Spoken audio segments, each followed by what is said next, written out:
ជំរាបសួរសួស្តីម៉ោងសិក្សានេះយើងសិក្សាចម្ពោះទី3ប្រទេសឧស្សាហកម្ម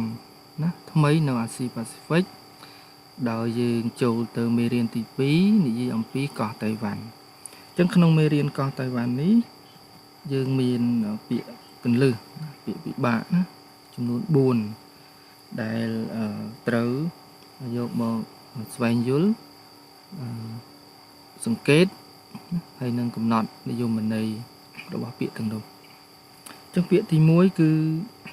ជាពាក្យថាលក្ខខណ្ឌធម្មជាតិណាលក្ខខណ្ឌធម្មជាតិពាក្យទី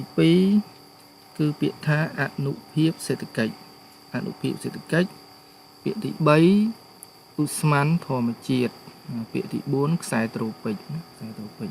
ជាងទេពាក្យទាំង4នេះសុទ្ធតែជាពាក្យពិបាកបើយើងអត់បានស្វែងយល់ហើយសង្កេតទាញសន្និដ្ឋានកំណត់និយមន័យទេយើងជួបហើយមិនអាចយល់ន័យវាច្បាស់ទេណា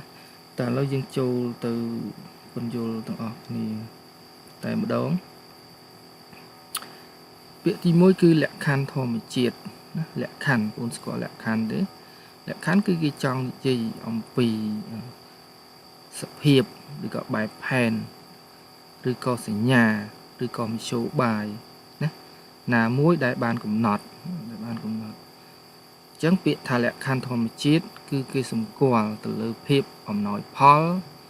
ភាពអនុគ្រោះឬក៏ភាពកំណត់ដោយឡែកណាសម្រាប់តំបន់ឬដែនដីណាមួយរបស់ធម្មជាតិហ្នឹងហើយលក្ខខណ្ឌធម្មជាតិនៃតំបន់មួយកាលណាគេនិយាយអំពីលក្ខខណ្ឌធម្មជាតិនៃតំបន់មួយគេត្រូវតែនិយាយអំពីលក្ខខណ្ឌនានាដែលធម្មជាតិកំណត់ឲ្យតំបន់នោះដូចជាសន្តានដីតើតំបន់នោះមានសន្តានដីយ៉ាងម៉េចជាសន្តានដីរាបស្មើសន្តានដីរពើរពើងសន្តានដីចោតខ្លាំងណាឬក៏សន្តានដីភ្នំអីជាដើមហើយក៏ភ្ជាប់ជាមួយនឹងអាកាសធាតុតើតំបន់នោះអាកាសធាតុប្រភេទណាជាអាកាសធាតុត្រូពិកអាកាសធាតុអេក្វាទ័រអាកាសធាតុក្តៅហួតហែងអាកាសធាតុប៉ូលឬក៏អាកាសធាតុត្រជាក់បង្គួរអញ្ចឹងបងប្អូនត្រូវចាំពាក្យថាអាកាសធាតុខុសពីធាតុអាកាសធាតុគឺគេសម្គាល់ទៅលើមណ្ឌលអាកាសធាតុឬក៏គេនិយាយអំពីរដូវណារដូវនៃរបបខ្យល់ឧទាហរណ៍ថាអាស៊ីអាគ្នេយ៍យើងនេះគឺទទួលរបបខ្យល់មូសុងណាបង្កើតឲ្យមានអាកាសធាតុត្រូពិកលក្ខណៈសម្គាល់គឺក្តៅសើមហ្នឹងហើយតំបន់ប៉ូលគឺអាកាសធាតុប៉ូលលក្ខណៈសម្គាល់គឺត្រជាក់ជាអចិន្ត្រៃយ៍អញ្ចឹងណាអញ្ចឹងវាខុសពីធាតុអាកាសគឺជាកម្រិតក្តៅឬត្រជាក់នៃតំបន់មួយនៅក្នុងខណៈពេលខ្លីឧទាហរណ៍ថាថ្ងៃនេះអាកាសធាតុក្តៅថ្ងៃម្សិលមិញអាកាសធាតុត្រជាក់អញ្ចឹងគេនិយាយអំពីកម្រិតក្តៅឬត្រជាក់នៃសីតុណ្ហភាពឬក៏និយាយអំពីកម្រិតទាបឬកម្រិតខ្ពស់នៃសីតុណ្ហភាពនៃតំបន់មួយក្នុងរយៈពេលខ្លីហ្នឹងហៅថាធាតុអាកាសកឹងគុំនេះច្រឡំជាមួយនឹងអាកាសធាតុគេក៏ត្រូវសិក្សាអំពីផ្លូវទឹកប្រព័ន្ធផ្លូវទឹកមាន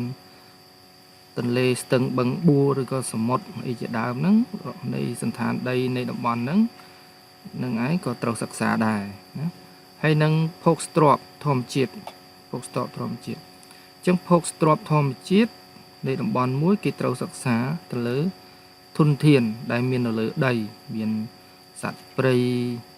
មានស្ទឹងបឹងបួរទន្លេព្រៃឈើអីជាដើម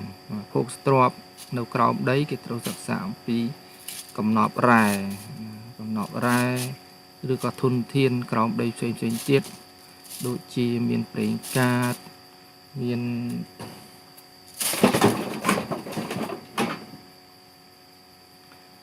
ក្រួសមានខ្សាច់មានថ្មមានរ៉ែមាសរ៉ែប្រាក់រ៉ែដែកអីជាដើមណាអាហ្នឹងហៅថា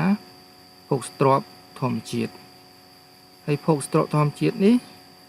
ក៏គេអាច រាប់អំពី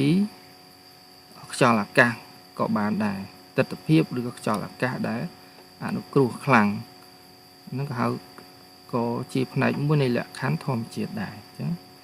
ឧទាហរណ៍ថាប្រទេសកម្ពុជាស្ថិតនៅតំបន់អាស៊ីអាគ្នេយ៍តាំងនៅលើតំបន់ជាទ្វីបសណ្ឋានដីគឺចែកចេញជា3តំបន់វាលរាបឬក៏វាលទំនាបតំបន់ពងរាបនិងភ្នំនិងតំបន់ឆ្នេរសមុទ្រអញ្ចឹងអាកាសធាតុគឺក្តៅសើមគឺខ្យល់ត្រូពិកមូសុងផ្លូវទឹកសម្បូរខ្វាត់ខ្វែងនិងមានភោគស្រទាប់ទាំងលើដីនិងក្រោមដីជាមួយចូលពាក្យទី2នេះគឺចង់និយាយអំពីអនុភាពសេដ្ឋកិច្ចអនុភាពគឺសម្គាល់ទៅលើអំណាចសម្គាល់ទៅលើកម្លាំងសម្គាល់ទៅលើឥទ្ធិពលណាឥទ្ធិពលរបស់សេដ្ឋកិច្ចឬក៏និយាយថាសេដ្ឋកិច្ចរីកចម្រើនដ៏ខ្លាំងក្លាហ្នឹងក៏ប្រើជំនួសពាក្យថាអនុភាពសេដ្ឋកិច្ចបានដែរភាពខ្លាំងក្លារបស់សេដ្ឋកិច្ចភាពធន់របស់សេដ្ឋកិច្ចភាពរីកចម្រើនយ៉ាងសម្បើមរបស់សេដ្ឋកិច្ចជាងកាលណានិយាយអំពីសេដ្ឋកិច្ចមួយប្រកបដោយអនុភាពគឺគេត្រូវមើលថាតើសេដ្ឋកិច្ចនោះមានចំណុចរួមអីខ្លះមានចំណុចអីខ្លះគឺគេត្រូវសិក្សាអំពីភាពរីកចម្រើននៃសេដ្ឋកិច្ចនោះតើសេដ្ឋកិច្ចនោះដែលហៅថាជាសេដ្ឋកិច្ចប្រកបដោយអនុភាពនោះសេដ្ឋកិច្ចនឹងរីកចម្រើនខ្លាំងក្លាកម្រិតណាហើយសេដ្ឋកិច្ចនោះមានភាពធន់កម្រិតណាភាពធន់ជាមួយអីភាពធន់ជាមួយនឹង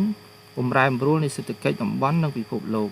ចុះពេលដែលតំបន់ឬពិភពលោកជួបវិបត្តិតើសេដ្ឋកិច្ចនោះធន់កម្រិតណាមួយទៀតតើសេដ្ឋកិច្ចនោះអាចប្រកួតប្រជែងជាមួយសេដ្ឋកិច្ចតំបន់ឬប្រទេសដទៃបានខ្លាំងក្លាកម្រិតណានិងមួយទៀតតើសេដ្ឋកិច្ចនោះខ្លាំងក្លាពឹងផ្អែកតែវិស័យតែមួយឬក៏ចូលរួមមកពីផ្នែកឬក៏វិស័យផ្សេងទៀតដែលហៅថាពិពិធកម្មនោះច្រើនប៉ុណ្ណាអញ្ចឹងបើសិនគេសង្កេតឃើញថាសេដ្ឋកិច្ចទាំងអស់នោះមានលក្ខណៈល្អគ្រប់ចំណុចដែលបាននិយាយនេះគេអាចនិយាយថាសេដ្ឋកិច្ចនោះគឺសេដ្ឋកិច្ចប្រកបដោយអនុភាពហើយជាទូទៅសេដ្ឋកិច្ចមួយដែលមានអនុភាពគឺជាសេដ្ឋកិច្ចរបស់ប្រទេសមហាអំណាចដូចជាអាមេរិកជាដើមនោះគឺជាសេដ្ឋកិច្ចប្រកបដោយអនុភាពព្រោះសេដ្ឋកិច្ចអាមេរិកខ្លាំងក្លាបំផុតក្នុងពិភពលោកណារីកចម្រើនយ៉ាងសម្បើមណាប្រកួតប្រជែងជាមួយមហាអំណាចដទៃនោះគឺអាមេរិកនៅតែឈរលេខ1រាប់សិបឆ្នាំមកហើយភាពប្រកួតប្រជែងនោះគឺអាមេរិកបានដាច់គ្រប់សេដ្ឋកិច្ចនៃប្រទេសទាំងអស់ក្នុងលោកពិសេសផ្នែកបច្ចេកវិទ្យាជាន់ខ្ពស់ណាផ្នែកយានអវកាសផ្នែកសភាវុធបច្ចេកវិទ្យាថ្មីចំណេះដឹងវិទ្យាសាស្ត្រអីហ្នឹងគឺអាមេរិកបានដាច់ប្រទេសណាទាំងអស់ហើយភាពចម្រុះគឺសេដ្ឋកិច្ចអាមេរិកមិនមែនពឹងផ្អែកតែរឿងបច្ចេកវិទ្យាការលក់រថយន្តការលក់កាំភ្លើងអីមកមុខទេសេដ្ឋកិច្ចអាមេរិកយើងសិក្សារួចហើយគឺផ្អែកទៅលើផ្នែកពាណិជ្ជកម្មផ្នែកកសិកម្មផ្នែកសេវាកម្មទេសចរណ៍អីហ្នឹងគ្រប់មុខតែម្ដងអញ្ចឹងភាពចម្រុះបែបហ្នឹងហើយដែលធ្វើឲ្យសេដ្ឋកិច្ចអាមេរិកក្លាយជាសេដ្ឋកិច្ចដ៏មានអានុភាពក្នុងលោកអញ្ចឹងយើងមើលពាក្យមួយទៀតតកតងនឹងឧស្ម័នធម្មជាតិគឺគេសម្គាល់ទៅលើឧស្ម័នទាំងឡាយណាដែលកើតមានឡើងដោយសកម្មភាពធម្មជាតិកើតឡើងពីធម្មជាតិហើយឧស្ម័នទាំងអស់នោះបានកប់ក្នុងស្រទាប់ផែនដីអញ្ចឹងសម្បកផែនដីនិងសាច់ផែនដីយើងនេះគឺមានជាស្រទាប់ដូចជាសាច់ជ្រូកណាដូចជាសាច់ជ្រូក3ជាន់ហ្នឹងមានសាច់លេខ្លាញ់មាន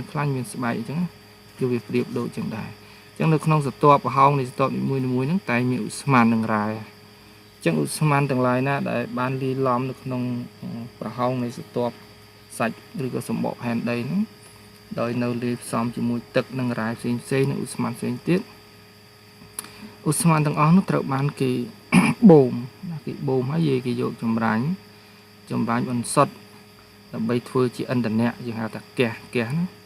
គឺឧស្ម័នធម្មជាតិនឹងឯង ទិញហ្គាសយកមកដុតទិញសិនហ្គាសក្រានហ្គាសគឺគេប្រើសពថ្ងៃគេប្រើដើម្បីដុតចម្អិនម្ហូបអាហារដុតនៅក្នុងម៉ាស៊ីនផ្ទុះរបស់យានយន្ត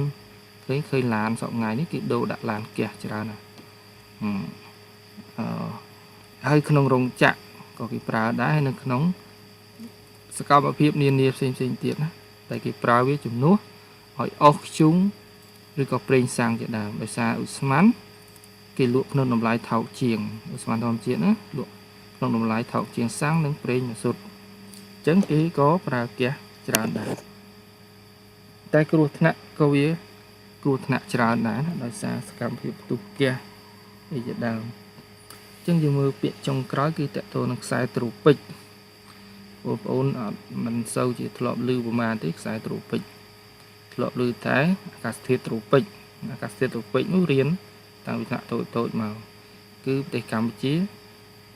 មានអាកាសធាតុត្រូពិចមូសុងហ្នឹងអញ្ចឹងតែខ្សែត្រូពិចពុំសូវដឹងខ្សែត្រូពិចនេះគឺជាខ្សែវ័ណ្ណសន្មតដែលគេគូសចែកតំបន់អាកាសធាតុនៃផែនដីនៃផែនដីគឺគេគូសតំបន់ដែលទទួលអាកាសធាតុត្រូពិចហ្នឹងគេគូសមកត្រឹមគំនូសហ្នឹងគេហៅថាខ្សែត្រូពិចហើយខ្សែត្រូពិចនោះមាន2ខ្សែត្រូពិចខាងជើងនិងខ្សែត្រូពិចខាងត្បូងឈ្មោះថាខ្សែત્રોពិចខាងជើងព្រោះខ្សែត្រូពិចនោះគូសនៅខាងជើងខ្សែអេក្វាទ័រ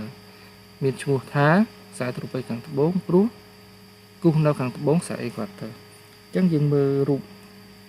ទៅងាយយល់អញ្ចឹងយើងសង្កេតមើលទាំងអស់គ្នានេះគឺជាខ្សែវ័ណ្ណអេក្វាទ័រខ្សែវ័ណ្ណអេក្វាទ័រជាខ្សែវ័ណ្ណសន្មតដែលចែកផែនដីជា2អតិគោលស្មើគ្នាអតិគោលខាងលើគឺអតិគោលខាងជើងអតិគោលខាងក្រោមគឺអតិគោលខាងត្បូងអញ្ចឹងនេះជាខ្សែត្រូពិចនេះជាខ្សែត្រូពិចខាងជើងនេះខ្សែត្រូពិចខាងជើងនេះគឺខ្សែត្រូពិចខាងត្បូងអញ្ចឹងតំបន់នេះតំបន់ដែលនៅចន្លោះខ្សែត្រូពិចទាំងពីរហ្នឹងហៅថាតំបន់អាកាសធាតុត្រូពិចនេះណាហៅថាតំបន់អាកាសធាតុត្រូពិចអញ្ចឹងចាប់ពីខ្សែនេះទៅខាងនេះគឺមិនមែនអាកាសធាតុត្រូពិចទៀតទេចាប់ពីខ្សែខាងនេះមកខាងក្រោមក៏មិនមែនជាអាកាសធាតុត្រូពិចទៀតដែរអញ្ចឹងអាកាសធាតុត្រូពិចនេះគឺជាមណ្ឌលអាកាសធាតុធំស្ទើរតែ1/3នៃផែនដីហើយដែលស្ថិតនៅក្នុងតំបន់អាកាសធាតុត្រូពិចយើងមើលនេះអាស៊ីអាគ្នេយ៍ទាំងមូលហ្នឹងណាផ្នែកខ្លះនៃប្រទេសចិនចិនភាគខាងត្បូងក៏នៅត្រូពិចដែរឥណ្ឌាមួយផ្នែកខាងជើងរបស់អូស្ត្រាលីក៏អាកាសធាតុត្រូពិចដែរប្រជុំកោះនេះប្រជុំកោះអូសេអានីក៏ត្រូពិចដែរអាហ្វ្រិកនេះយើងមិនធ្លាប់ដឹងថាជាអាកាសធាតុត្រូពិចទេយើងស្គាល់តែអាកាសធាតុក្តៅតែអាហ្វ្រិកក្តៅក៏ពិតអាហ្វ្រិកអាកាសធាតុស្ទើរតែ80% គឺជាអាកាសធាតុត្រូពិចគេអត់គេនៅក្នុងត្រូពិចអត់កន្លែងនេះកន្លែងក្តៅខ្លាំងនេះវាខ្សាច់អញ្ចឹងអាមេរិកខាងត្បូងព្រៃអាម៉ាហ្សូនទាំងមូលនេះក៏នៅអាកាសធាតុត្រូពិចដែរអញ្ចឹងបានគេនិយាយថាព្រៃអាម៉ាហ្សូនជាព្រៃត្រូពិចធំជាងគេបំផុតក្នុងលោកអញ្ចឹងនិយាយអំពីអាកាសធាតុត្រូពិចចាអាកាសធាតុត្រូពិចពីចន្លោះហ្នឹងពីតំបន់នេះទៅតំបន់នេះពីតំបន់នោះទៅតំបន់នោះមិនមែនមានកម្រិតសីតុណ្ហភាពដូចគ្នាទេណាមានន័យថាកម្រិតសីតុណ្ហភាពនៃតំបន់នីមួយៗមិនដូចគ្នាទេឧទាហរណ៍ថាប្រទេសទាំងឡាយណាដែលនៅត្រូវខ្សែវ័ណ្ណអេក្វាទ័រនេះហើយនឹងនៅក្បែរខ្សែវ័ណ្ណអេក្វាទ័រនេះគឺទួលអាកាសធាតុក្តៅខ្លាំងជាងគេក្នុងចំណោមអាកាសធាតុត្រូពិចដទៃទៀតអញ្ចឹងហើយយើងមើលអាហ្វ្រិកត្រូវខ្សែអេក្វាទ័រណាខ្សែអេក្វាទ័រនេះត្រូវដែរអញ្ចឹងតំបន់ត្រូពិចដែលក្តៅបំផុតមាននៅទី1តំបន់កោះរបស់ឥណ្ឌូនេស៊ីនេះតំបន់ក្តៅកោះឥណ្ឌូនេស៊ីអាហ្វ្រិកកណ្ដាលនិងអាមេរិកខាងត្បូងផ្នែកកណ្ដាលគឺស្ថិតនៅក្នុងតំបន់ដែលមានសីតុណ្ហភាពខ្ពស់ជាងគេហ ចឹងឃ្លាតឆ្ងាយមកត្បូងឃ្លាតឆ្ងាយទៅជើងគឺអាកាសធាតុឬក៏កម្រិតសីតុណ្ហភាពទាបជាងចឹងមានន័យថាយើងនេះត្រជាក់នេះយើងនៅនេះយើងនេះត្រជាក់ជាងនេះប្រេចតែក៏មិនមែនត្រជាក់ខ្លាំងដែរពីព្រោះអាកាសធាតុត្រូពិចលក្ខណៈសម្គាល់គឺក្តៅហ្នឹងហើយណាគឺក្តៅតែសើមមានន័យថាក្តៅតែមានទឹកភ្លៀង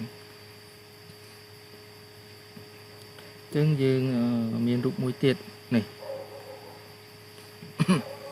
ចឹងនេះខ្សែពណ៌នេះខ្សែពណ៌រៀងពណ៌រៀងនេះពណ៌ហ្នឹងហើយចុះមកក្រោមនេះមកត្រឹមនេះគឺក្នុងចន្លោះហ្នឹងគឺជាតំបន់របស់ផែនដីដែលមានអាកាសធាតុត្រូពិចណាចឹងនេះយើងមើលឃើញរួចហើយមាននេះមិចសិចមានគួយបាមានប្រេស៊ីលមានអេក្វាទ័រអីនេះ